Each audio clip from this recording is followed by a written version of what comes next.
नमस्कार, स्वागत है आपका कैपिटल टीवी में। पीयूष जैन पर हुई कार्रवाई के बाद नए नए चौंकाने वाले खुलासे हो रहे हैं। अब पीयूष जैन की डायरी ने जो राज खोला है उससे जांच एजेंसी भी दंग रह गई। इस डायरी में कई और धन कुबेरों के नाम लिखे हैं। अखिलेश यादव के साथ कनेक्शन की चर्चा के बीच अब पीयूष जैन की डायरी में एक और बड़ा नाम जुड़ गया है जिसने खलबली मचा दी है। क्या है पूरा मामला, इस रिपोर्ट में देखिए।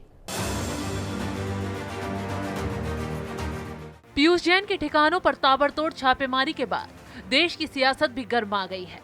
इस केस में एक के बाद एक नया मोड़ आ रहा है। कई बड़े नेताओं की सांसें भी थमी हुई हैं कि कहीं उनका कनेक्शन ना उजागर हो जाए।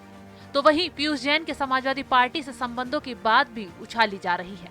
कहा जा रहा है कि वो अखिलेश यादव के करीबी है और उसने ही अखिलेश यादव की मौजूदगी में समाजवादी इत्र को लॉन्च किया था।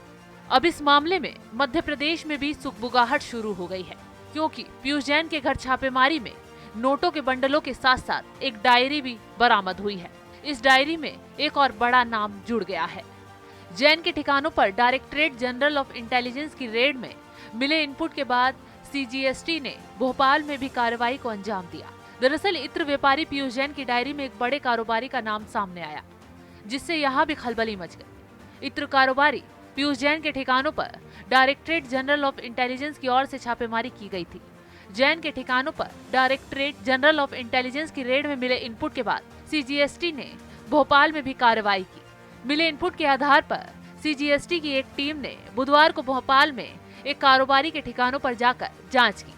सीजीएसटी की टीम ने गहनता से जांच करने के बाद यहां से दस्तावेज भी बरामद की। सीजीएसटी की टीम ने ये जांच राजधानी के छोला रोड स्थित एक कारोबारी के ठिकानों पर की।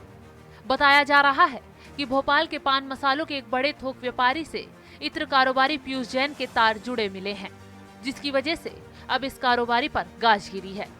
सूत्रों के मुताबिक डायरेक्टरेट जनरल ऑफ इंटेलिजेंस यानी डीजीजीआई की टीम को इत्र कारोबारी पीयूष जैन के दस्तावेजों में भोपाल के कारोबारी का नाम मिला था।